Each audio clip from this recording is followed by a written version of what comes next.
لله رب العالمين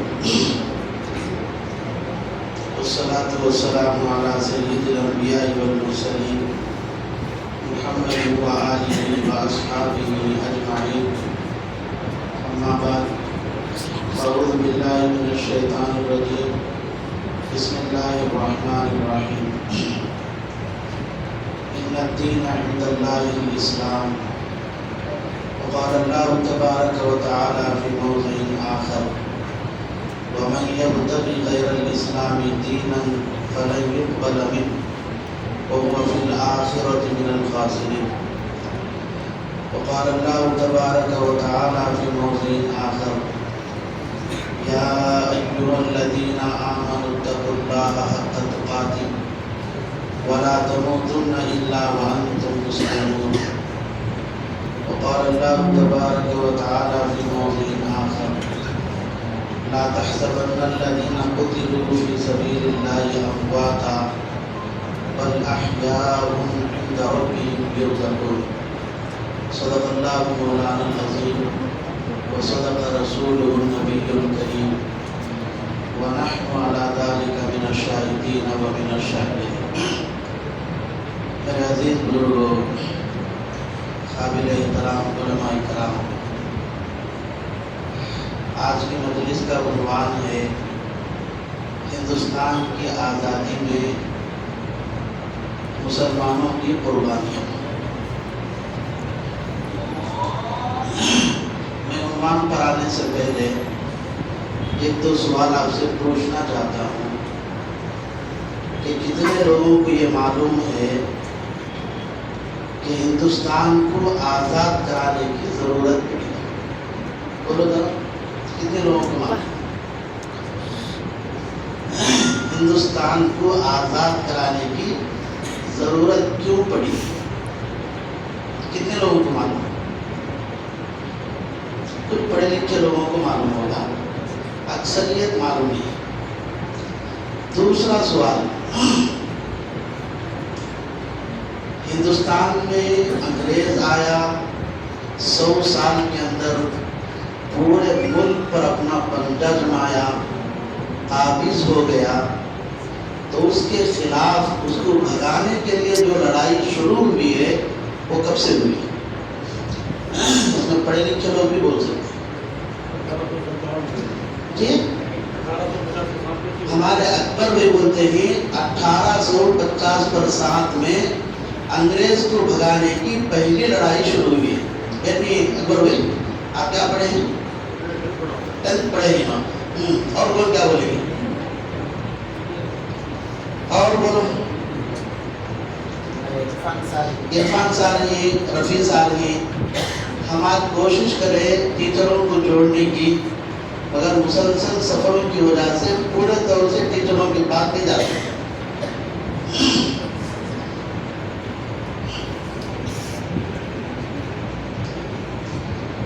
تیسرا سوال، ہندوستان کو آزاد کرانے کے لیے، انگریزوں کو بھگانے کے لیے سب سے پہلے کون آواز اٹھایا؟ ٹیپو سلطان. محبوب بادشاہ بھی بولتے ہیں ٹیپو سلطان، آپ بھی ٹیپو سلطان. اور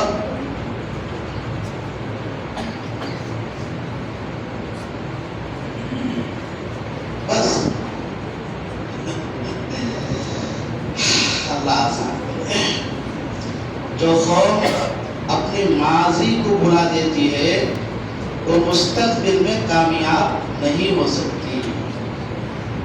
سمجھ میں آ رہا؟ جو قوم پچھلے گزرا ہوا زمانہ جو بھول جاتی ہے، آگے کی زندگی میں وہ لوگ کامیاب نہیں ہو سکتے. بڑی مصیبت یہ ہے ہمارے مسلمان قوم کی، وہ پڑھنا چھوڑ چکی ہے. ہمارے مذہب میں، ہمارے دین میں پڑھنے کی جتنی ترغیب دی گئی ہے اتنی ترغیب کسی دین اور مذہب میں نہیں دی گئی. بعض تاریخیں پڑھیں گے تو تعلیم ایک مخصوص طبقے میں رہ گئی تھی،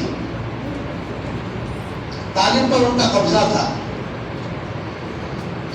اس قوم کے علاوہ کسی اور قوم کا بچہ اعلیٰ تعلیم پڑھے ان کو برداشت نہیں تھی.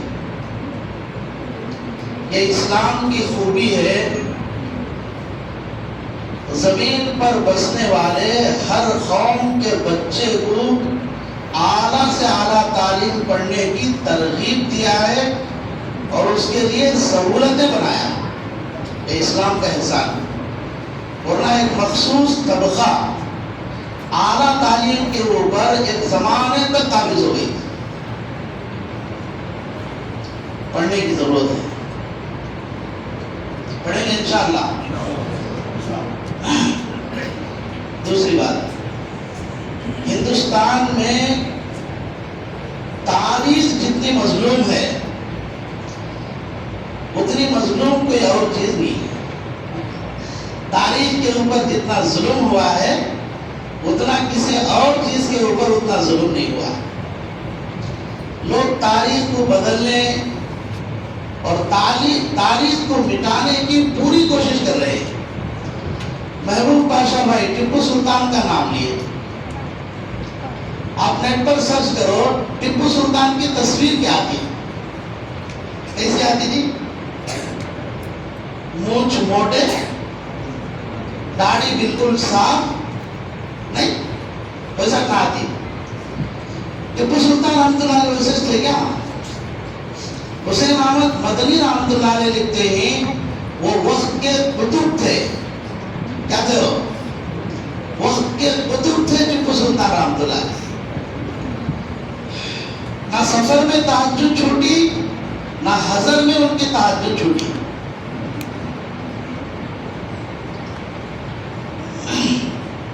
سری رنگا پٹنم دیکھیں، میسور سے قریب ایک چھوٹا سا گاؤں ہے جہاں ٹیپو سلطان رحمۃ اللہ علیہ کی اس وقت قبر بھی ہے. وہاں کی جو جامعہ مسجد ہے ٹیپو سلطان رحمۃ اللہ علیہ اس کی تعمیر کرا دی. تعمیر مکمل ہو گئی، افتتاح کی تاریخ طے ہو گئی. لوگ جمع ہی ٹیپو سلطان رحمۃ اللہ علیہ اعلان کرا دی. میری چاہت یہ ہے کہ اس مسجد کی افتتاحی نماز وہ آدمی پڑھائے جو بالغ ہونے کے بعد سے لے کر کسی غیر محرم پر اس کی نگاہ نہ پڑی ہو. غیر محرم کہتے کون جی؟ بھابھی غیر محرم، چاچی غیر محرم، مامی غیر محرم. وہ عورتیں جن سے فی الحال یا بعد میں کسی بھی وقت میں نکاح جائز ہو، یہ عورتیں غیر محرم، ان کو دیکھنا جائز نہیں. پہلی شرط کیا ہے؟ بالغ ہونے سے لے کر اب تک اس کی نگاہ کسی غیر محرم پر نہ پڑی ہو. دوسری شرط لگاتے ہی بالغ ہونے کے بعد سے لے کر آج تک اس کی تہجد نہ چھوٹی ہو. تیسری شرط لگاتے ہی بالغ ہونے سے لے کر آج تک عصر کی پہلے کی سنتیں نہ چھوٹی ہو. چوتھی شرط لگا رہے ہیں تکبیر اولیٰ ان کی نہ چھوٹی ہو.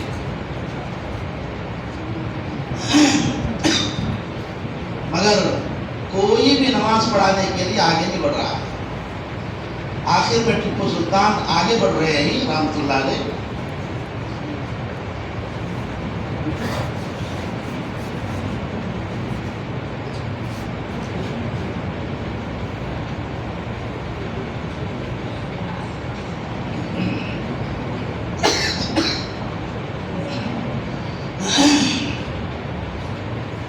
اور یہ کہہ رہے ہیں کہ اتنے بڑے مجمع میں سے یہ 4 شرطوں والا کوئی آدمی آگے نہیں بڑھ رہا ہے تو مجھے اپنی زندگی کا راز کھولنا پڑتا ہے.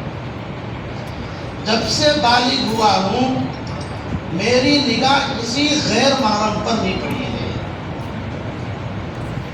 میری اثر کی سنتیں کبھی نہیں چھوٹی، میری تہجد کبھی ناغا نہیں ہوئی، اور میری تکبیر اولیٰ کبھی فوت نہیں ہوئی۔ کیا ایسا آدمی داڑھی کٹا ہوگا، مونچھ بڑھائے گا سنت کے خلاف؟ یہ تاریخ بدلنے کی ایک نشانی ہے، ایک مثال ہے۔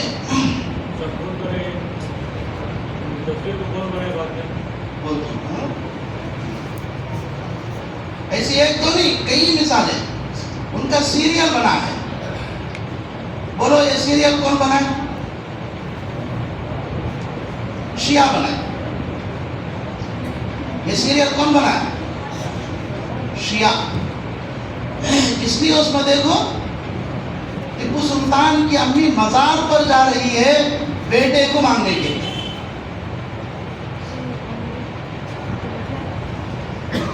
اور اس میں دیکھو ٹیپو سلطان محبت کی شادی کر رہے ہیں۔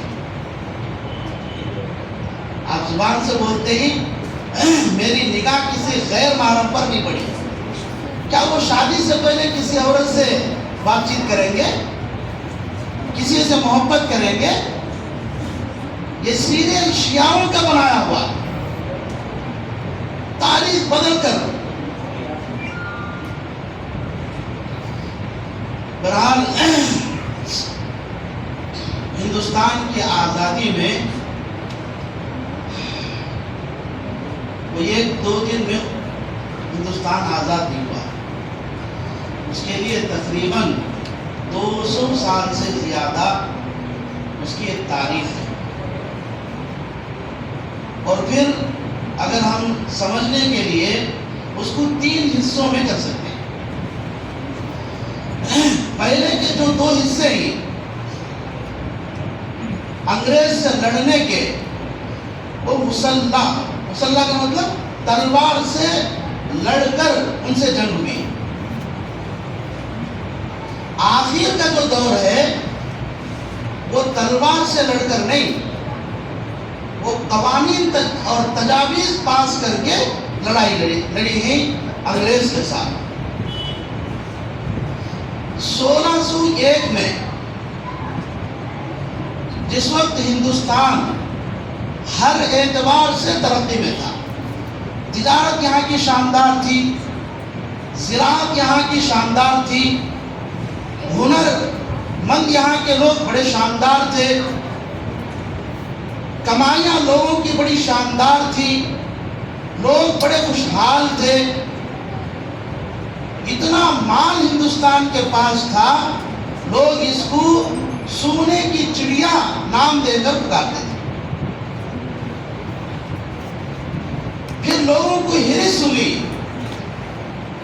ہندوستان کے مال کو لوٹنے کی، ہڑپ کرنے کی۔ اس کے لیے برطانیہ کے لوگ تجارت کے بہانے سے ہندوستان میں داخل، عرب کے لوگ بھی ہندوستان میں تجارت کی غرض سے آئے۔ آج بھی کیرلا میں ایک علاقہ ہے، وہاں سارے عرب بستے ہیں، عرب کی اولاد ہے، وہی تاجروں کی اولاد ہے۔ عرب اور انگریزوں کے درمیان تجارت کے سلسلے میں فرق یہ ہے کہ انگریز تجارت کے بہانے سے یہاں آیا ہے، مگر اس کی اندر کی نیت یہاں سے لوٹ مار کرنا تھا۔ چنانچہ ہمارے محبوب بادشاہ بھائی پہلی لڑائی ٹیپو سلطان کی ہوئی، مگر اس سے پہلے 1750 پر 7 میں بنگال میں ایک نواب تھے سراج الدولہ، ان سے لڑائی ہو رہی ہے انگریزوں کی۔ ان سے پہلے ان کے نانا تھے، ان سے بھی لڑائی ہوئی، مگر انگریز ان کے سامنے ٹھہر نہیں سکا۔ مگر جب نوازے سے مقابلہ ہوا تو وہ سیدھے راستے سے آنے کے بجائے پھیچے سے وار کرنے لگے۔ پھیچے سے وار کرنے کا مطلب کیا ہے؟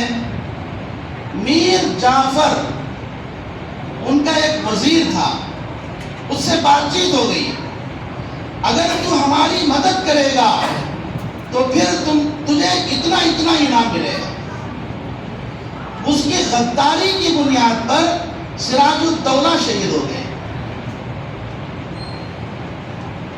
ان کی شہادت کے بعد انگریز کلکتہ سے جو مال اٹھایا ہے، اللہ اکبر،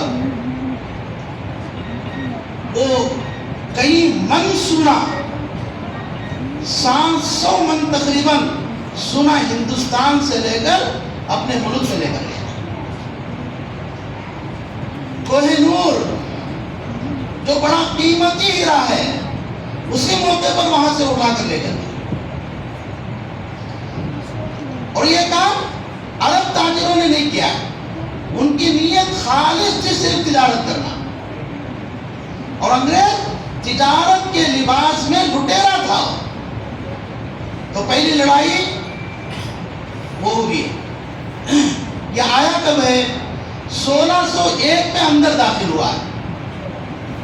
اس وقت کے بادشاہ شاہجہاں تھے، مگر ناعاقبت اندیش تھے، دور اندیش نہیں تھے بیچارے۔ ان کے پاس جا کر درخواست کرے، ہم تمہارے ملک میں تجارت کرنا چاہتے ہیں، تمہارے یہاں کا مال اپنے پاس لے کر جائیں گے اور وہاں کا مال تمہارے یہاں لے کر بیچیں گے۔ شاہ جہاں نے ان کو اجازت دے دی، اور پھر وہ دور ایسا تھا، اندر کی لڑائیاں بے حد تھی۔ ایک تو باہر کی لڑائی ہے، ایک تو اندر کی لڑائی۔ باہر کی لڑائی سے اتنا نقصان نہیں پہنچتا جتنا اندر کی لڑائی سے نقصان پہنچتا ہے۔ رسول اللہ صلی اللہ علیہ وسلم کے زمانے میں کئی جنگیں ہوئی، مگر ان جنگوں میں مسلمان جو شہید ہوئے، دشمنوں کی طرف سے جو مر گئے، ان کی تعداد بہت تھوڑی ہے۔ مگر حضرت عثمان غنی کے زمانے میں اندر کی لڑائی شروع ہوئی۔ آپ دنیا سے چلے گئے، حضرت علی خلیفہ بنے، حضرت علی کے درمیان حضرت امیر معاویہ کے درمیان اختلاف ہو گیا۔ حضرت علی ایک طرف، حضرت معاویہ ایک طرف، حضرت علی ایک طرف، حضرت اماں عائشہ ایک طرف۔ ان کے دور میں 2 لڑائیاں ہوئی، امیر معاویہ سے جنگ صفین اور حضرت اماں عائشہ سے جنگ جمل۔ ان 2 لڑائیوں میں جو نقصان ہوا وہ دشمنوں سے لڑائیوں کے مقابلے میں 10 گنا زیادہ۔ باہر کے لوگوں کی لڑائی سے اتنا نقصان نہیں پہنچتا جتنا نقصان اندر کی لڑائی سے ہوتا ہے۔ ادھر انگریز اندر داخل ہوا 1601 میں، یہاں چھوٹی چھوٹی ریاستیں، کہیں نواب حکومت چلاتا ہے، کہیں راجہ مہاراجہ۔ اب یہ انگریز یہاں آ کر اس کی جو خاص پالیسی ہے، لڑاؤ حکومت کرو، وہ اپنایا۔ اس نواب سے اس نواب کو لڑا دیا، اس راجہ سے اس مہاراجہ سے لڑا دیا۔ یہ آپس میں ایک دوسرے کے ساتھ لڑنے میں لگے، ایک دوسرے کو اونچا نیچا دکھانے میں لگے۔ 100 سال تک اس درمیان میں انگریز تقریباً پورے ہندوستان کے اوپر اپنا قبضہ مکمل جما لیا۔ 1701 میں دلی پہنچا، اس وقت مغلوں کی حکومت تھی، آخری بادشاہ شاہ ظفر تھے۔ لال قلعے کو اطراف سے گھیر لیا گیا اور شاہ ظفر سے یہ کہا گیا کہ آج سے مخلوق خدا کی،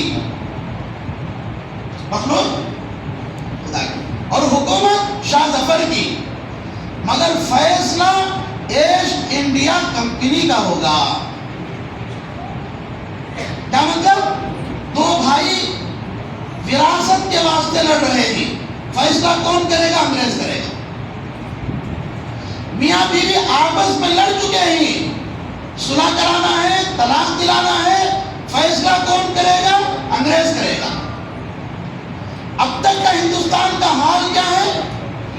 ہر معاملہ قرآن حدیث کے مطابق ہوتا تھا، مگر اب ایک دم کایا پلٹ گئی۔ اب قرآن حدیث کا حکم نہیں چلے گا، حکم چلے گا انگریزوں کا۔ یہ کب ہو رہا ہے؟ 1701 میں۔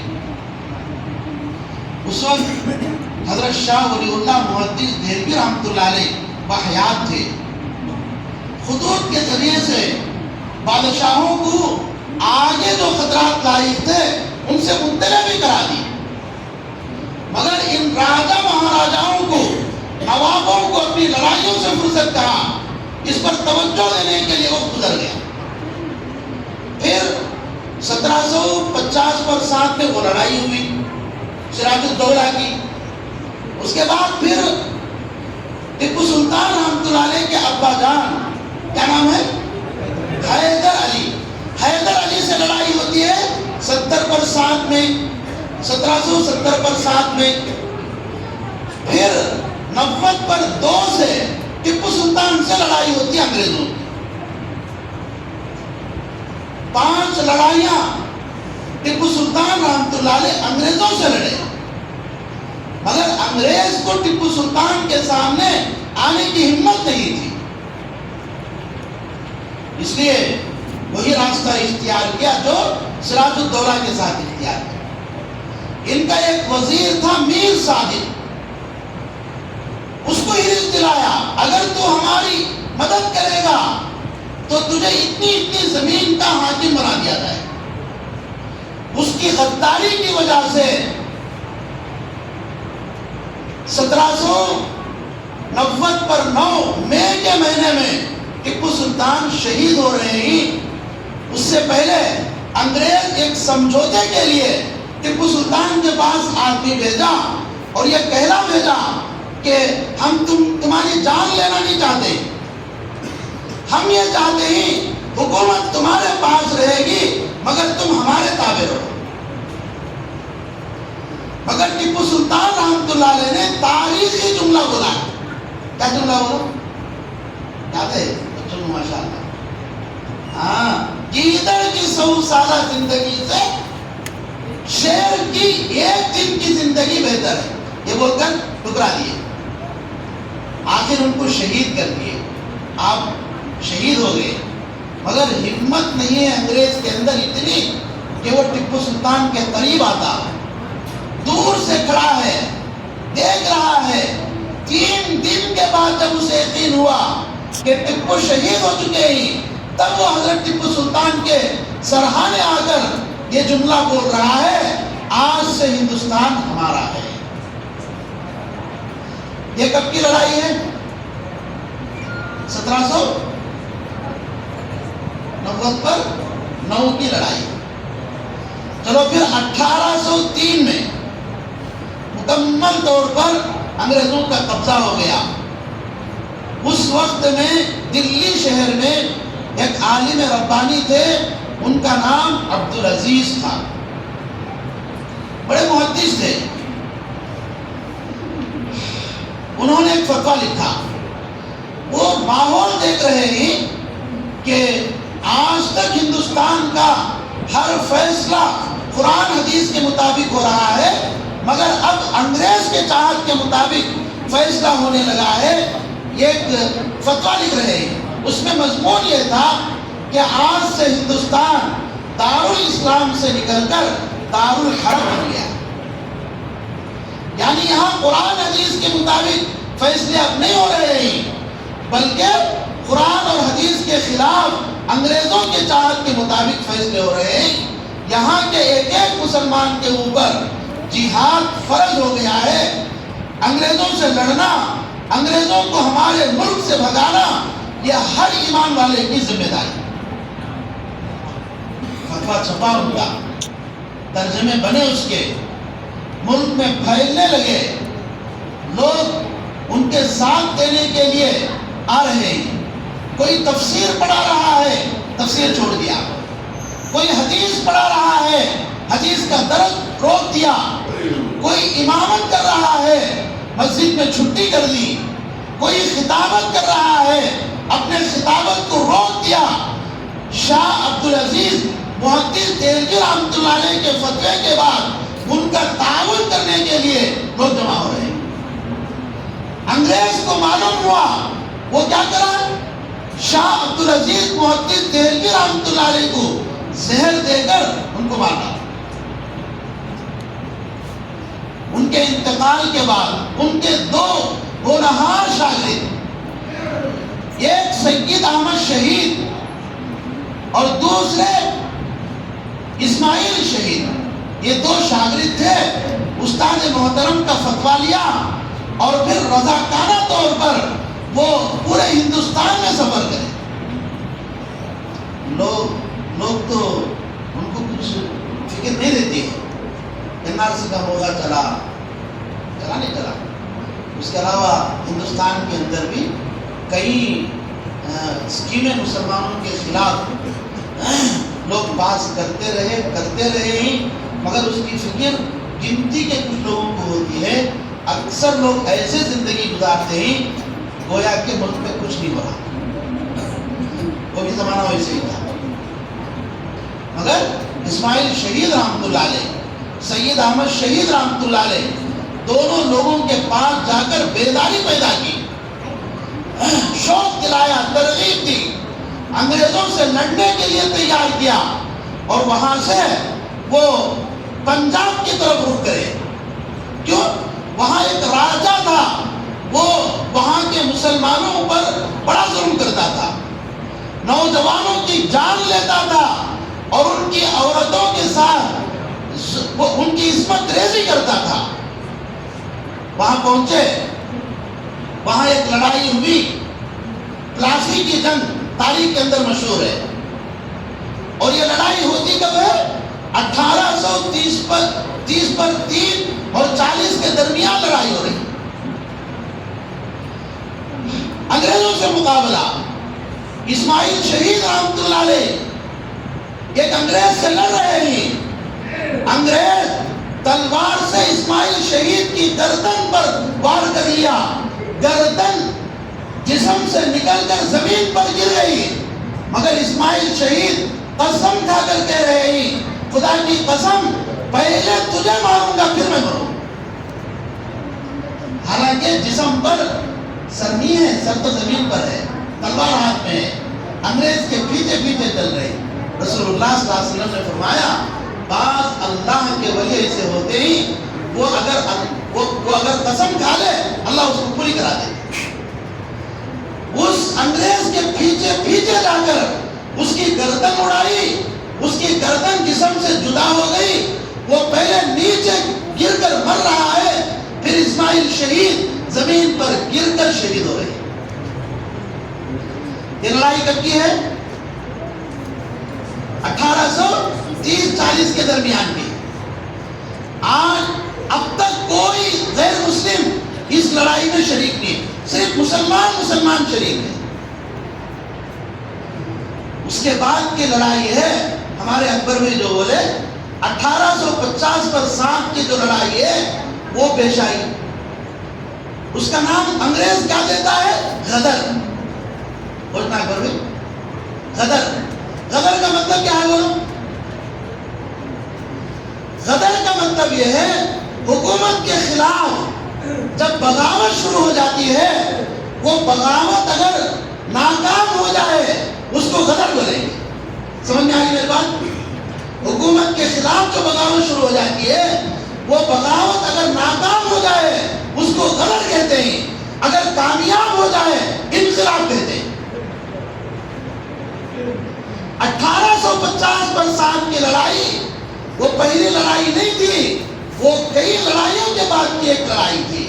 ہاں، اس معنی میں پہلی لڑائی ہے کہ اس لڑائی میں مسلمانوں کے ساتھ غیر مسلم بھی شریک تھے،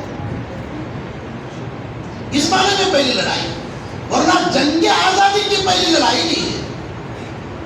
اور اس کو غدر کہتے ہیں اس معنی میں کہ وہ جو تحریک تھی وہ ناکام ہو گئی، اس کی کئی بند تھے اور کچھ لوگوں کی غداری بھی ہوئی. من جملہ 1850 برسات کی لڑائی میں مسلمان ناکام ہو گئے. یہاں تک کہ جو دور تھے وہ تلوار سے لڑنے کے تھے. دونوں دور، فتوے سے پہلے کا بھی 1803 میں فتویٰ آیا اور پہلی لڑائی 1750 پر سانپ کی، پھر 1770 پر سانپ کی، پھر 90 پر 2 سے 90 پر 9 کی. یہ پوری لڑائیاں تلوار سے لڑی گئی. فتوے کے بعد اسماعیل شہید اور سید احمد شہید جو لڑائی لڑے وہ بھی کون سی ہے؟ وہ بھی تلوار کی. 1850 پر سانپ کی جو لڑائی ہے وہ بھی تلوار کی. مگر مسلمان کامیاب تو نہیں ہوا، ناکام ہوا، مگر اس کا مطلب انگریز بھی کامیاب نہیں. تھامسن ایک انگریز لیڈر ہے، اس کی ڈائری میں لکھا ہوا ہے برطانیہ سے ایک خط آ رہا ہے اپنے چہروں کے نام. ہم تقریباً 200 سال سے ہندوستان پر قبضہ جمانے کے لیے کوششیں کر رہے ہیں، پھر بھی ہماری حکومت ہندوستان پر کیوں قائم نہیں ہو رہی ہے؟ اس کے جواب میں جو تحریر بھیجی گئی اس کا خلاصہ یہ ہے، لکھنے والا لکھ رہا ہے کہ یہاں کے لوگوں میں 3 چیزیں ہی جس کی وجہ سے ہماری کوششیں ناکام ہوتی جا رہی ہیں. پہلی چیز کیا ہے؟ یہاں کی عوام کا علماء سے بڑا مضبوط تعلق ہے. یہاں کی عوام کا علماء سے بڑا مضبوط تعلق ہے. یہ جو بھی کام کرتے ہیں اپنے علماء سے پوچھ کر کرتے ہیں. اگر وہ جائز کرتے ہیں تو کرتے ہیں، ناجائز کرتے ہیں تو چھوڑ دیں. اس کی ایک مثال میں دوں. بوس چندر بوس ایک تحریک چلایا انگریزوں کے خلاف گجرات سے. اس کے ساتھ کچھ غیر مسلم تھے. بڑا زور لگایا مسلمان اس میں شریک ہو، مگر مسلمان یہ بھی جانے کے لیے تیار ہے. پھر کسی نے اسے مشورہ دیا، دیکھ یہاں ہندوستان کے مسلمان اپنے علماء کے مشورے کے بغیر کوئی کام نہیں کرتے، تو ایسا کر لے، گجرات میں ایک بہت بڑا مدرسہ ہے ڈھابیل میں تعلیم الدین، وہاں کا فتویٰ پوچھ لے. میں انگریزوں کو بھگانے کے لیے تحریک چلایا ہوں، میری تحریک میں مسلمان شریک ہو سکتا ہے نہیں ہو سکتا؟ گجرات والے بیٹھے ہیں ماشاء اللہ، میں نے آپ کیا بڑا مدرسہ. پھر وہ ایک سوال لکھ رہا ہے، میں انگریز کو ہندوستان سے بھگانے کے لیے تحریک چلایا ہوں، اس تحریک میں مسلمان شریک ہو سکتا ہے یا نہیں ہو سکتا ہے؟ اس کا جواب دارالفتہ سے لکھا گیا، مسلمان اس میں شریک ہو سکتا ہے، کوئی حرج نہیں. جب وہ فتویٰ چھپ کر باہر نکلا تو ہزاروں کی تعداد میں اس کی تحریک میں مسلمان شریک ہوئے. جو فلم سٹار شاہ رخ خان ہے، اس کا جو باپ ہے نواز خان، وہ بھی اس کے ساتھ 2 لڑائیوں میں شریک ہو کر شہید ہوا. میں یہ واقعی سے بتانا چاہتا ہوں، ہندوستان کی ایک خصوصیت رہی، یہاں کی عوام علماء سے مربوط تھے، جڑے ہوئے تھے. ان کو پوچھے بغیر نہ گھر میں چھٹی چلتی تھی نہ چیزوں چلتا تھا. اپنا چھوٹا مسئلہ ہو، اپنا بڑا مسئلہ ہو، علماء سے پوچھ کر کرتے تھے. یہی کارگزاری انگریز اپنے لیڈروں کو دے رہا ہے. دوسری چیز وہ یہ لکھ رہا ہے کہ یہاں کے مسلمان قرآن کے اوپر 100% عامل، ان کی زندگی قرآن کے مطابق. تیسری رپورٹ یہ دے رہا ہے، یہاں کے مسلمانوں کے دلوں میں جہاد کا جذبہ کوٹ کر بھرا ہوا ہے. آج بھی ہندوستان کا مسلمان، وہ چاہے شرابی ہو کبابی ہو، اعمال اس کے زندگی میں کچھ نہ ہو، اپنے مال پر حرف آئے، اپنے جان پر بات آئے، مال کی قربانی دے گا، جان کی قربانی دے گا، مگر اس کے دین پر کوئی انگلی اٹھائے، اس کے نبی پر کوئی انگلی اٹھائے، اس کے قرآن پر کوئی انگلی اٹھائے، ہندوستان کے مسلمان آج بھی برداشت نہیں کرے، اپنی جان دے دے گا مگر وہ برداشت نہیں کرے گا۔ جب یہ کارگزاری وہاں پہنچی تو بڑی مصیبتیں انگریز یہاں کے لوگوں پر ڈھائے۔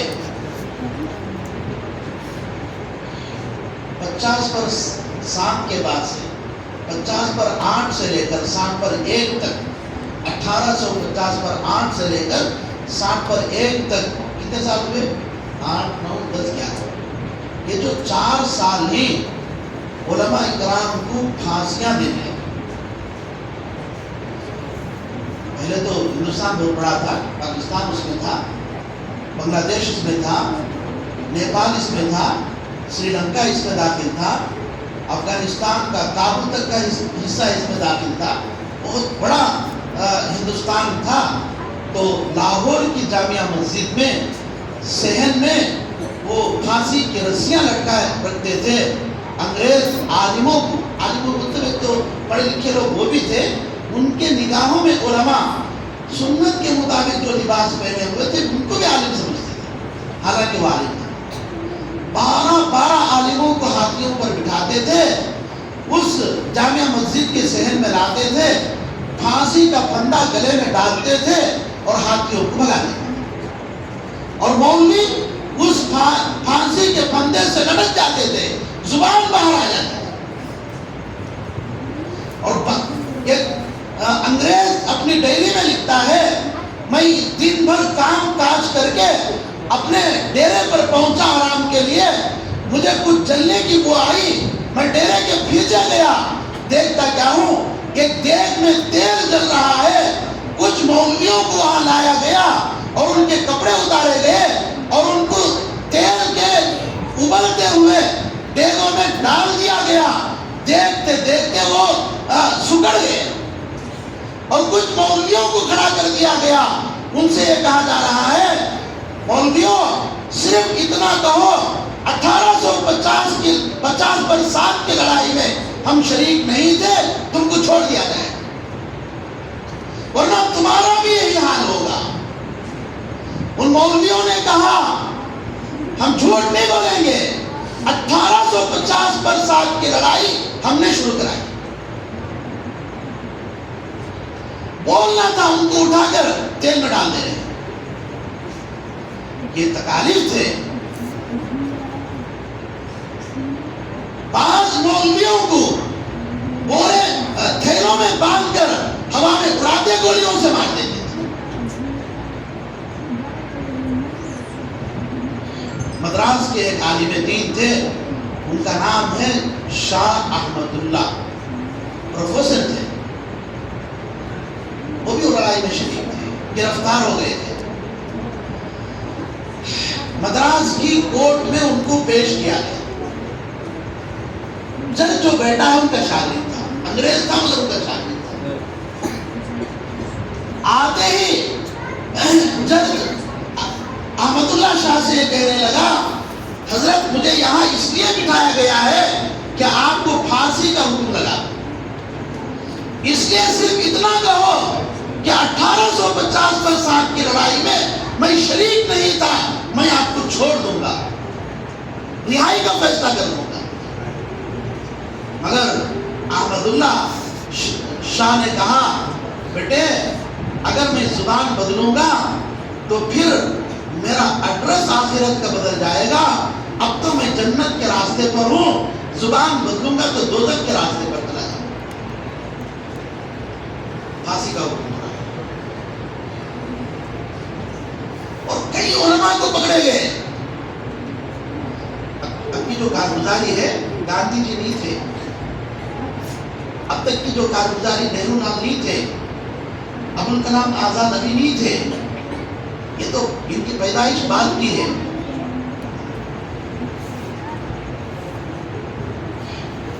نام آتا ہے یحییٰ علی، یہ صادق پور کے تھے۔ ایک نام آتا ہے جعفر تھانیسوری، ان دونوں کو پکڑ کر جیل میں رکھا گیا، پھانسی کا حکم ہوا، کل صبح میں پھانسی ہونے والی ہے۔ جیلر اب بڑا افسر جیل کی طرف سے جا رہا ہے، دیکھتا ہے کہ دونوں خوشیاں منا رہے ہیں، پوچھتا ہے کہ ان کو کل صبح میں پھانسی ہے مگر یہ خوشیاں کیسے؟ لوگوں نے کہا ان کو خوشی اس بات پر ہے دیش کو بچانے کے لیے، دشمن کو بھگانے کے لیے اللہ نے ان کی جان قبول کر لی، یہ شہادت کا مقام پانے والے ہی، اس لیے ان کے پھولے نہیں سما رہے ہیں، یہ خوشیاں منا رہے ہیں۔ انگریز وہ فیصلے کی کاپی منگوا رہا ہے، پہلے کا فیصلہ مار رہا، کاٹ رہا ہے، نیا فیصلہ لکھ رہا ہے، ان کو کل پھانسی نہیں ہوگی، کالا پانی کی جیل ہوگی۔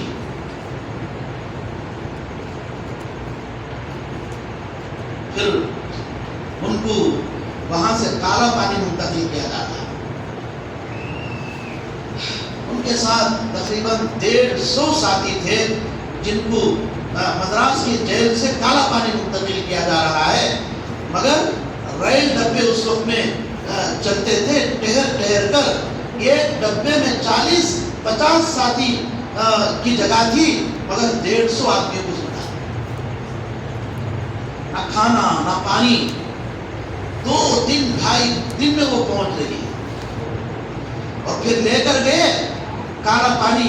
آج کل کالا پانی کی جیل سوشل میڈیا پر پھر رہی ہے، آپ دیکھ لو، ہمارے پاس ہے ویڈیو، حسن بلا لیں گے، آپ جو جتنے ہیں گروپس اس میں دیکھ رہے تھے ہمارے ساتھ۔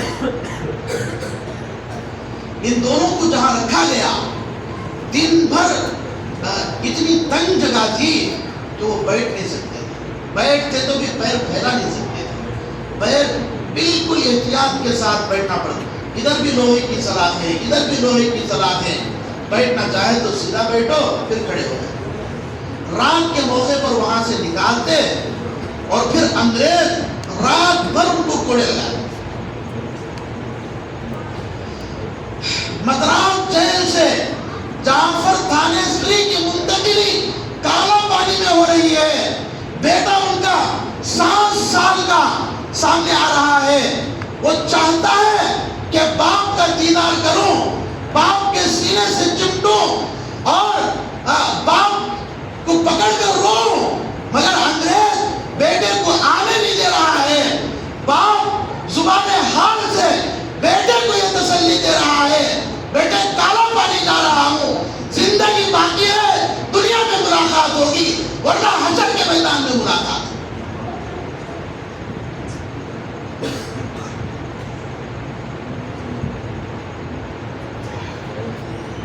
حضرت شیخ الہند رحمۃ اللہ علیہ ریشمی رومال کی ایک تحریک چلائے، اس میں پیغام دوسرے ملکوں کو بھیجتے تھے، تعاون مانگتے تھے، مگر مکہ کا ایک گورنر شریف کی غداری کی وجہ سے شیخ الہند پکڑے گئے۔ غدار یہ بات سمجھو، مکے میں بھی غدار کیا ہوگا، تمہارے ساتھ بھی کوئی غدار ہوگا، ہمارے ساتھ بھی کوئی غدار ساتھ میں ہوگا۔ آستین کے ساتھ ہر جگہ ہوتے ہیں، جیل میں ان کو رکھا گیا۔ حسین احمد مدنی آپ کے مخلص شاگرد تھے، کوئی گناہ نہیں تھا، وہ جرم کر کے استاد کی خدمت کے لیے جیل جا رہے۔ شیخ الہند رحمۃ اللہ علیہ جیل سے چھٹکارا پا کر آئے، جب ان کا انتقال ہوا، جب ان کو نہلانے کے لیے تختے پر لٹایا گیا تو ان کی کمر پر ہڈی کے علاوہ گوشت نام کی کوئی چیز نہیں تھی اور پورا جسم داغ داغ تھا۔ لوگوں نے پوچھا کہ یہ کیا ہے؟ حسین احمد مدنی نے کہا ایک راز تھا، میرے استاد نے زندگی میں بولنے سے منع کیا تھا، اب تو میرے استاد دنیا سے چلے گئے، اب میرے بولنے میں کوئی حرج نہیں ہے۔ کہا کہ میرے استاد کو جیل میں انگریز لوہے کی سلاخیں جلا کر ان کے کمر پر داغ دیتا تھا، اس کی وجہ سے ان کے کمر کا گوشت گل کر گر گیا. یہ حالات تھے ہمارے علماء کرام کے ساتھ. 50 پر 8 سے لے کر 60 پر 1 تک علماء کو پھانسی دے دی. 60 پر 1 سے لے کر 60 پر 4 تک قرآن مجید کے نسخے جلا دیے.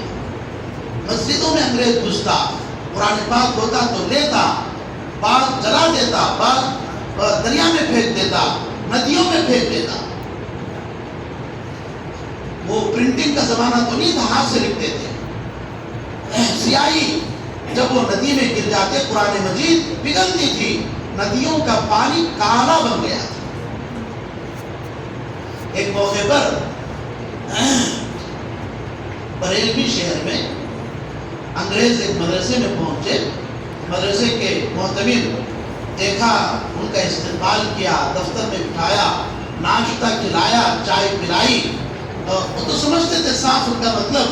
تو چھوٹے بچے جن کی عمر 6-7 سال ہے لا کر سامنے بٹھا دیا. ایک سے کہا کہ بیٹے قرآن پڑھتے جاؤ، دوسرے سے کہا بیٹے یہ غلطی نہیں، جہاں کہیں اٹک بھی جائے فوراً رکنا.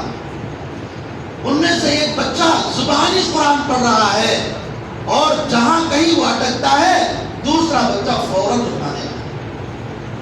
انگریز کچھ دیر تو سنتے رہے، پھر یہ بولتے ہوئے اٹھ گئے کہ ہم قیامت تک بھی مسجدوں سے، مدرسوں سے، خانقاہوں سے قرآن مجید نکال کر چلاتے رہے، سمندر میں پھینکتے رہے، تب بھی قرآن مجید قرآن سے ختم، دنیا سے ختم نہیں ہوگا.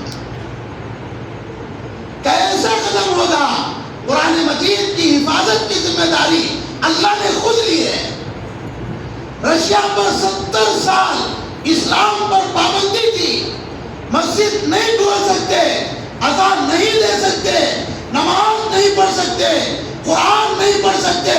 70 سال کی وہاں پابندی تھی، مگر ہزاروں کی تعداد میں وہاں اس زمانے میں بھی حافظ قرآن.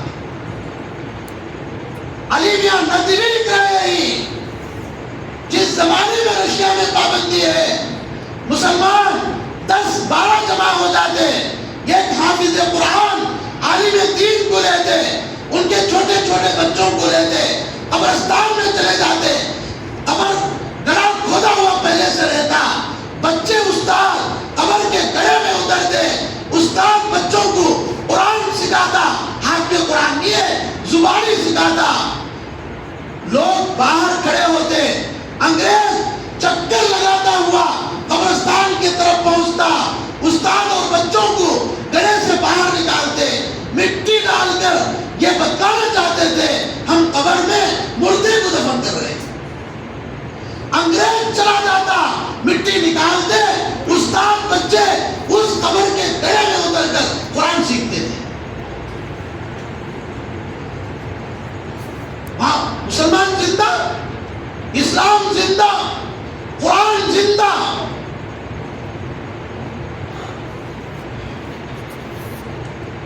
یہ قربانیاں ہی ہمارے بزرگوں کی ہندوستان کو آزاد کرانے میں.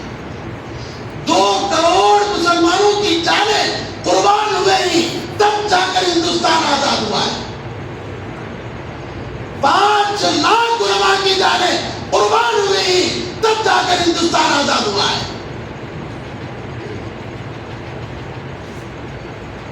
ہم کو تو کچھ نہیں معلوم. کل 15 اگست ہے. اگر کسی سے پوچھو ہندوستان کی آزادی میں قربان ہونے والے کون، گاندھی جی کا نام لیں گے، جواہر لال نہرو کا نام لیں گے، لیکن نہیں لیں گے. زیادہ سے زیادہ ہمارے لوگ ابوالکلام آزاد کا نام لیں گے، اور زیادہ بولے تو اشفاق اللہ خان کا نام لیں گے. 2-4 نام کے علاوہ کچھ نہیں لیں گے. 60 پر 8,000 نام تو انڈیا گیٹ پر لگے ہوئے مسلمان. یہ تاریخ مجھے آپ کو معلوم کرنے کی، اس کو پڑھنے کی ضرورت ہے، سمجھنے کی ضرورت ہے. ٹیپو سلطان ٹیپو سلطان گاندھی جی کو مہاتما گاندھی بولتے ہیں. کون کیا بھائی ان کو لفظ بولے؟ آپ نیٹ پر تلاش کریں گے نہیں ملے گا. آپ تلاش کر کے دیکھیں مہاتما گاندھی کا لقب گاندھی جی کو کون دیا؟ آپ نیٹ پر سرچ کریے، نہیں ملے گا۔ شیخ الہند رحمۃ اللہ علیہ مالٹا کی جیل سے رہا ہوئے سمندر کے راستے سے بمبئی پہنچے۔ آپ کے استقبال کے لیے ایک بہت بڑا مجمع بمبئی کے یہاں جمع ہو گیا۔ اس سے پہلے گاندھی جی کا جو مزاج ہے وہ عدم تشدد کا تھا، ان کے یہاں نرمی تھی، سختی نہیں تھی، لے کر چلنے کا مزاج تھا، جوڑنے کا مزاج تھا، توڑنے کا مزاج نہیں تھا۔ 1850 کی لڑائی کے بعد انگریز کو یقین ہو گیا ہم ہندوستان پر حکومت نہیں کر سکتے، ہم کو تو جانا پڑے گا۔ جانے سے پہلے ایک فساد یہ کر کے گیا کہ ہندو مسلمان کے درمیان لڑائی کر کے چلا۔ یہ بولا ہم ہندوستان میں آنے سے پہلے مسلمان تمہارے اوپر حکومت کرتے تھے، اگر تم مسلمانوں کے ساتھ لڑ کر ہندوستان کو آزاد کراؤ گے تو تب بھی یہ حکومت مسلمانوں کے پاس رہے گی، تم کو اس وقت بھی رعایا بن کر جینا پڑا، اب بھی تم رعایا بن کر جیو گے، کیا فائدہ ہے؟ اختلاف پر آ گیا، لڑائیاں شروع ہو گئی۔ اس وقت میں گاندھی جی کو جمعیت علماء ہند کے علماء کرام نے ساتھ لے کر پورے ہندوستان کا دورہ کرایا۔ ہر بڑے گاؤں میں اسٹیج کا پروگرام کرا کر ہندو مسلم بھائی بھائی کا نعرہ لگایا گیا۔ آج بھی آپ دلی جائیے، شاہ ظفر محلے میں جمعیت علماء ہند کا ایک دفتر ہے، آفس ہے، آپ وہاں جا کر دیکھیے گاندھی جی جہاں جہاں سفر کرتے تھے اس سفر کا خرچ جمعیت علماء ہند دیتے تھے۔ وہ پیسہ لینے کے لیے دستخطیں کاپی میں گاندھی جی کی دستخط آپ کو ملے۔ ماحول بنایا تھا گاندھی جی علماء کے ساتھ رہ کر۔ تو جس وقت شیخ الہند رحمۃ اللہ علیہ آئے اس بڑے مجمع کے اندر لکھنؤ کے ایک عالم دین عبد الباری محلی وہ کھڑے ہو گئے، گاندھی جی کو مہاتما گاندھی کا لقب۔ آپ کو یہ تعجب ہوگا، آپ پڑھیے 1850 کے بعد کی جو تاریخ ہے وہ تاریخ آپ کو ملے گی، پڑھیے آپ لائبریری میں جائیے، روزانہ ایک آدھ گھنٹہ کم از کم 15 منٹ پڑھائی کے لیے، معلومات کے لیے وقت نکالیے۔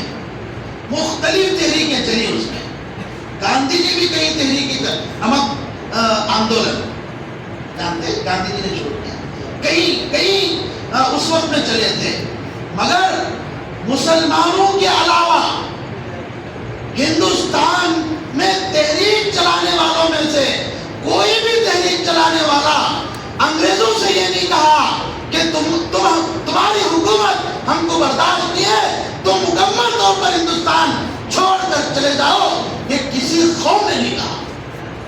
صرف مسلمانوں نے کہا کہ ہندوستان ہندوستانیوں کا ہے، تم کو ہم برداشت نہیں کر سکتے، مکمل آزادی تم کو دے کر ہندوستان چھوڑ کر جانا پڑے گا، یہ مسلمانوں نے آواز لگائی۔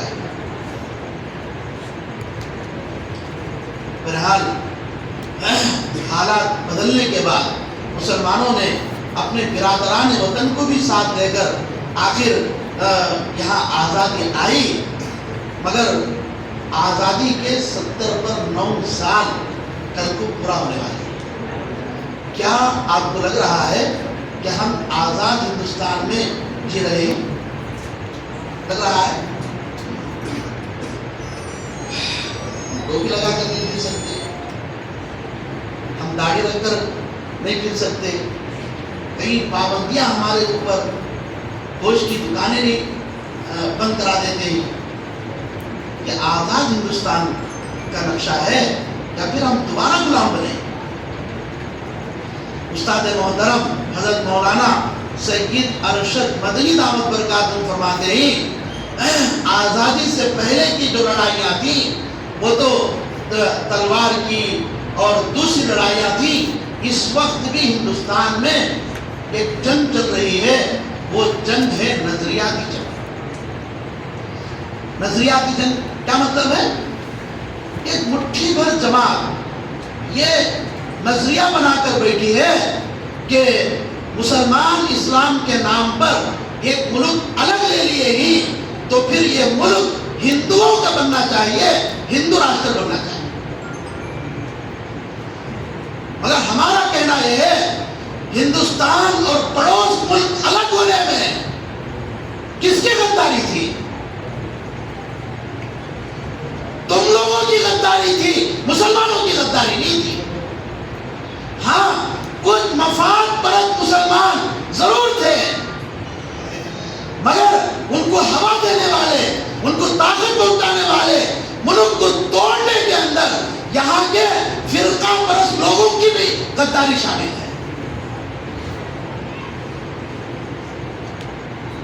وہ تو جو مسلمانوں میں آواز اٹھائے وہ کسی اور مقصد کے لیے اٹھائے، مگر یہاں کے فرقہ پرست یہ چاہتے تھے کچھ لوگ ادھر چلے جائیں پھر یہاں ہم راج کریں گے، مگر یہاں کی اکثریت یہ چاہتی ہے کہ ہندوستان جمہوری ملک رہے۔ ایک باغیچہ ہے وہ صرف گلاب کا باغیچہ ہے، ایک باغیچہ ہے صرف چمیلی کا باغیچہ ہے، ایک باغیچہ ہے اس میں صرف ایک قسم کے پھول ہیں، مگر ایک باغیچہ ایسا ہے اس میں گلاب بھی ہے، موگرا بھی ہے، چمیلی بھی ہے، مختلف قسم کے پھول بھی ہیں۔ کون سا باغیچہ خوبصورت ہے؟ بولیے کون سا باغیچہ ہے؟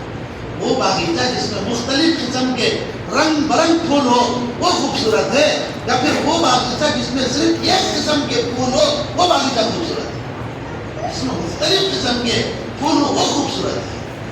یہ ہمارے ہندوستان کی خوبصورتی ہے، یہاں مسلمان بھی رہے گا، یہاں ہندو بھی رہے گا، عیسائی بھی رہے گا، بدھ مت کو ماننے والا بھی رہے گا، سکھ بھی رہے گا، ہر دھرم کو ماننے والا یہاں رہے گا، اپنے اپنے دھرم پر وہ عمل کرے گا، تبھی اس کی خوبصورتی بات ہے۔ یہ ایک نظریاتی جنگ ہے، مگر اس جنگ کے اندر کامیاب ہونے کے لیے مسلمانوں کو دنیاوی تعلیم کے اندر آگے بڑھنے کی ضرورت ہے۔ جس قوم کا دین تعلیم کی جتنی ترغیب دیا ہے اس قوم کا حال یہ ہے، آپ نیٹ پر تلاش کیجئے 32% بچے وہ 10 پار کر کے جا رہے ہیں، ورنہ تقریباً 60% بچے وہ 10 سے پہلے تعلیم سے ہٹ جا رہے ہیں۔ ہٹا ہے، نیٹ پر تلاش کیجئے۔ میں تو مدرسے کا پڑھا ہوا ہوں، آپ تو اسکول کالج کے پڑھے ہوئے ہیں، آپ تلاش کیجئے۔ کوئی میکینک دکان میں چلا گیا، کوئی آٹو چلانے میں چلا گیا، کوئی چائے کی دکان میں چائے دھونے گلاسیں دھونے کے لیے چلا گیا۔ میں عام طور پر نوجوانوں میں کہا کرتا ہوں، ایک زمانے میں مسلمان بادشاہ ہوا کرتے تھے، سندھوٹ کا بادشاہ، دورم کنڈا کا بادشاہ، فلاں جگہ کا بادشاہ، فلاں جگہ کا بادشاہ۔ اب بھی بادشاہ ہے، مگر کیا بادشاہ؟ ٹی بادشاہ نہیں، آٹو بادشاہ، ڈرائیور بادشاہ۔ دیکھو کتنا بڑا فرق ہو گیا ہے۔ سندھوٹ کا بادشاہ، میسور کا بادشاہ، کہاں کا بادشاہ، اب کیا بادشاہ؟ ٹی بادشاہ، ڈرائیور بادشاہ۔ وجہ کیا ہے؟ بولو تعلیم چھوڑنے کا نتیجہ ہے، تعلیم چھوڑنے کا نتیجہ ہے۔ اس لیے خلاصے کلام پہ آتا ہوں، 2-4 درخواستیں آپ سے کرنا ہے۔ یہ درخواست یہاں جو بڑے لوگ بیٹھے ہوئے ہیں، اللہ نے جن کو حیثیت دیا ہے ان سے ہماری درخواست ہے اپنے گھر میں ایک ڈاکٹر ضرور پیدا کریں، اپنے گھر میں ایک اچھا لائر ضرور بنائیے، اپنے گھر میں ایک اچھا انجینئر ضرور بنائیے۔ اس کے لیے فاقے سے رہنا پڑے برداشت کیجئے، چھوڑیے شادیوں میں بے جا فضول خرچیاں کرنا۔ بغیر دعوت کے نکاحیں ہو سکتی ہیں، لاکھوں روپے اس میں کمانے کی ضرورت نہیں ہے۔ شادیوں میں فضول خرچیاں کم کرو، اپنے بچوں کی تعلیم پر توجہ دو، وہاں پیسہ لگاؤ۔ نوجوان بچوں سے ہماری درخواست ہے پیچھے تمہاری عمر برباد ہو رہی ہے، وہ گندی عورتیں ہیں. صبح صبح ان کی آنکھیں دیکھیں تو ڈر جائیں گے، ان کے ناک میں ریٹ ہے، ان کے منہ میں گندگی ہے. صبح صبح ان کا منہ سونگو بدبو آئے گی، 2 دن نہ نہائے جسم سے بدبو آئے گی، پیشاب وہ کرتی ہے، پاخانہ وہ کرتی ہے. یہ گندی لڑکیوں کے پیچھے اپنی زندگی کیوں برباد کرتے ہو؟ توجہ دو تعلیم پر، ڈھنگ سے پڑھو. کتنے مسلمان ڈاکٹر بچیل نہیں، کتنے مسلمان لائر بچیل نہیں، کتنے اچھے انجینئر بچیل نہیں، بتائیے آپ. سال ہر سال سے شہر ہمارا بسا ہوا ہے، کروڑ پتیوں کی کمی ہے، ان پڑھوں کی زیادتی.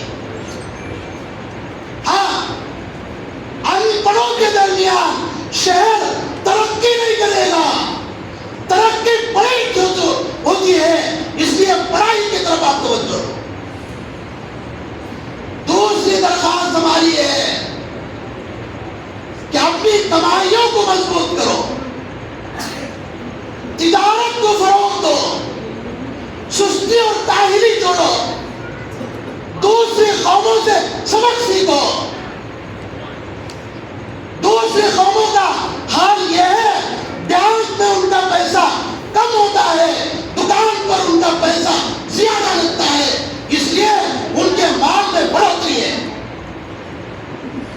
مسلمان کا حال یہ ہے، دکان کے سامان پر اس کا پیسہ کم لگتا ہے، بینک بیلنس زیادہ ہے، اس لیے دھکے کھا رہا ہے. اللہ ہدایت کے بعد ان مالداروں کو وہ سود پر پیسہ دے رہے ہیں، روزانہ وصول کر رہے ہیں. یہ بربادی کے عالم میں یہ سودی کاروبار بربادی کے عالم میں ڈھکیلے گا، ترقی کے راستے پر ہرگز ملا ہے. رسول اللہ نے تجارت کی جتنے فضائل بیان کیے، جتنی اہمیت بیان کی، کسی دھرم میں اتنی بیان نہیں کی. مگر اس سے سبق یہودی لیا. اب پوری دنیا میں نمبر 1 پر تجارت میں کون ہے بولیے؟ یہودی ہے. اگر یہی حال رہا دیندار لوگوں کے لیے، اپنے بچوں کو پہنانے کے لیے اسلامی لباس تک نہیں ملے گا، نہیں ملے گا. آپ عید کے موقع پر بازار میں جائیے، بغیر تصویر والے بچوں کے کپڑے آپ کو لینا کتنا مشکل پڑ جاتا ہے. اس لیے تجارت کی طرف توجہ دی.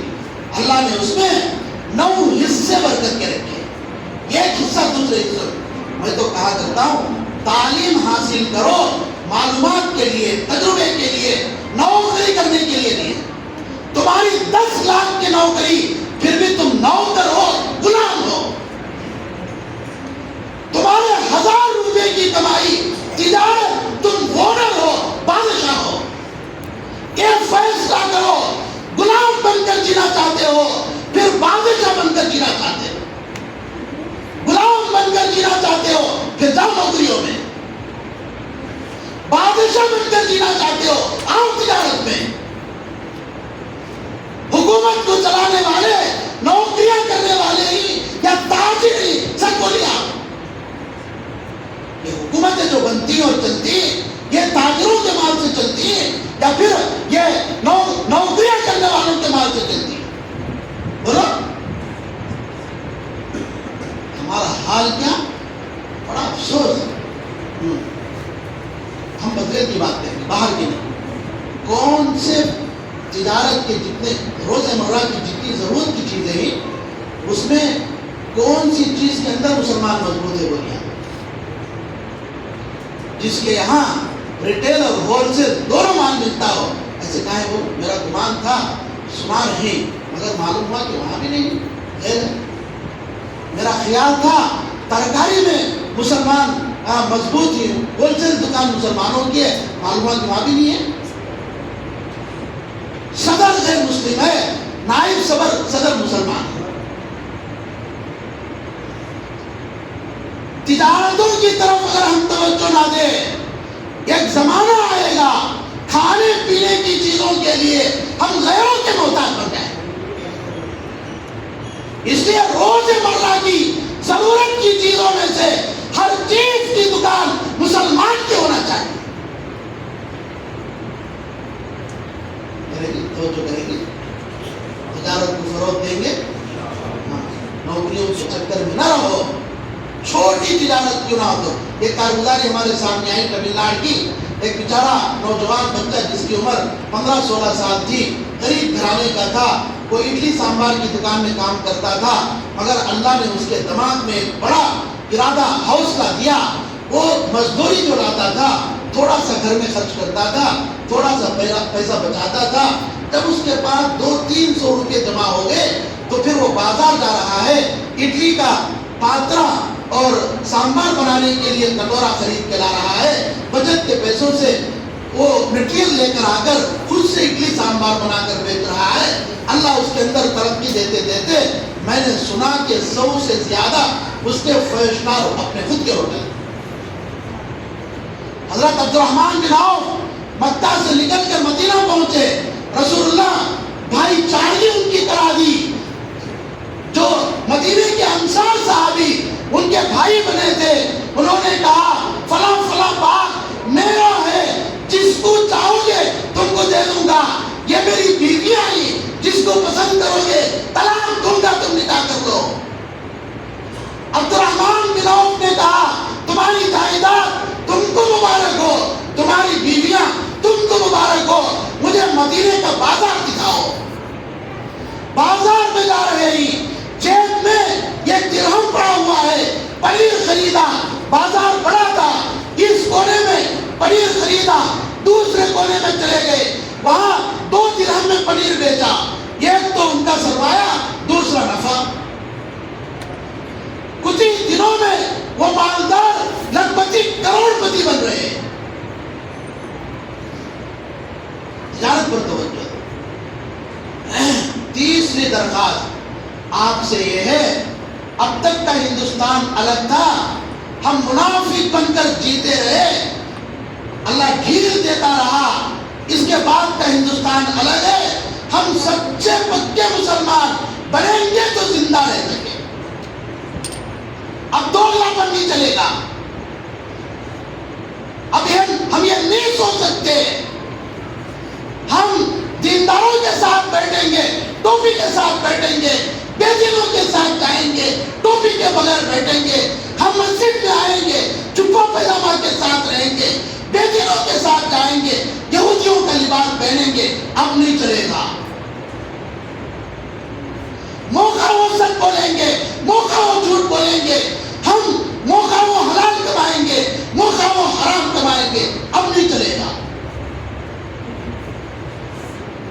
اب تو ہندوستان میں آنکھوں میں آنکھیں ڈال کر جینے کے لیے، عزت کے ساتھ جینے کے لیے ہم کو ایک سچا اور پکا مسلمان بننا پڑے گا۔ مولانا نے اسی کی طرف توجہ دلائی، اپنا ایمان مضبوط کرو۔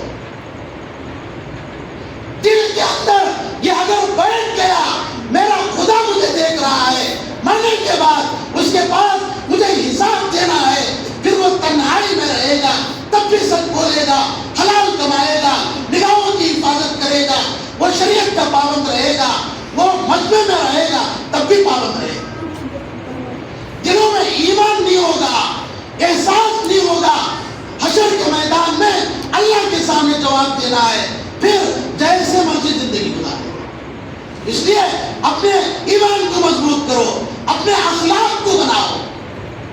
رسول اللہ نے 20 پر 3 سال کی چھوٹی مدت میں 1,24,000 صحابہ اکرام شاگردوں کا مجمع جو اکٹھے کیا، وہ اخلاق کی بنیاد پر کیا۔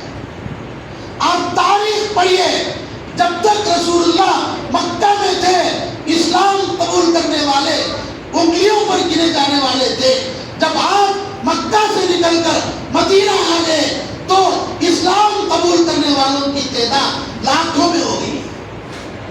وجہ کیا ہے؟ مکہ المکرمہ میں مسلمانوں کا غیر مسلموں کے ساتھ میل جول نہیں تھا۔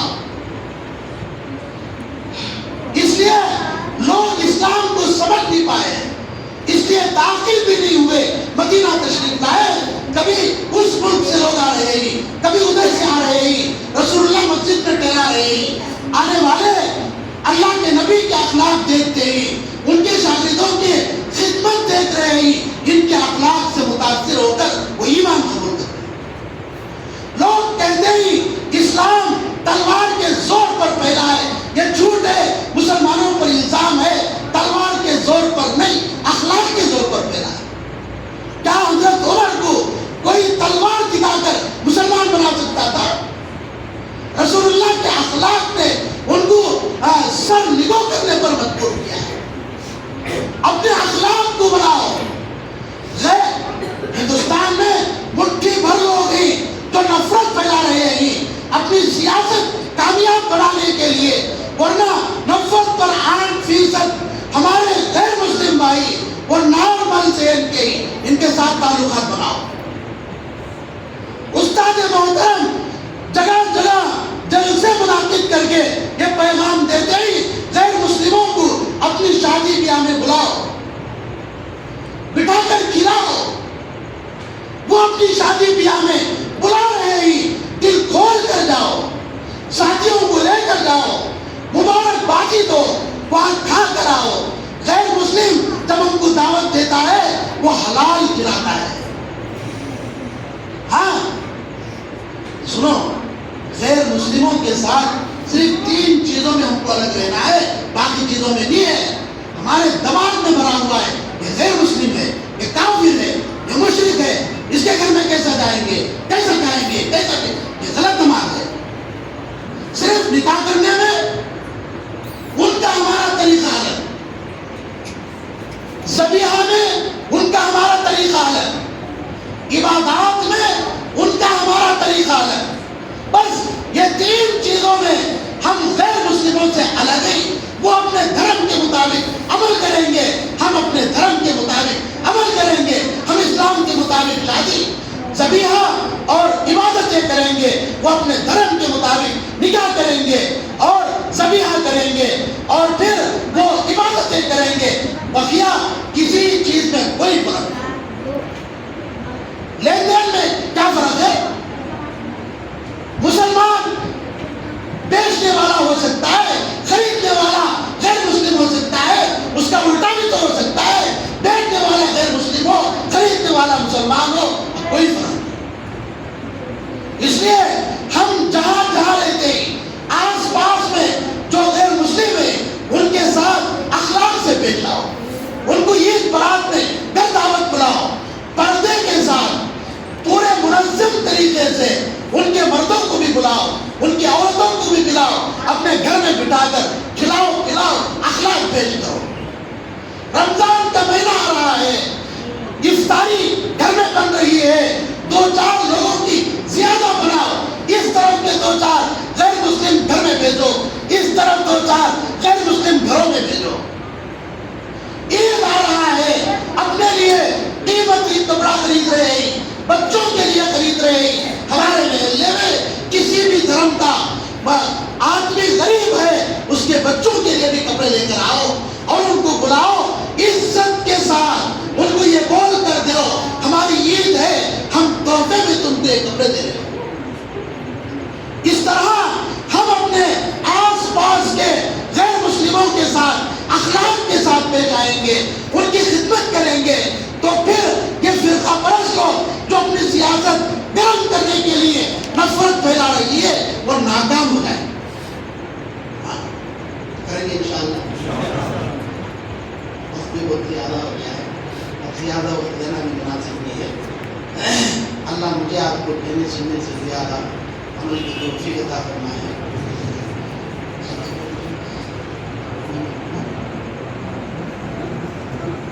ہاں مولانا کے ترانہ بات ہوئی، سب بیٹھے لوگ بھی ماشاءاللہ آزادی پر ایک بہترین ترانہ ہمارے مرکز کی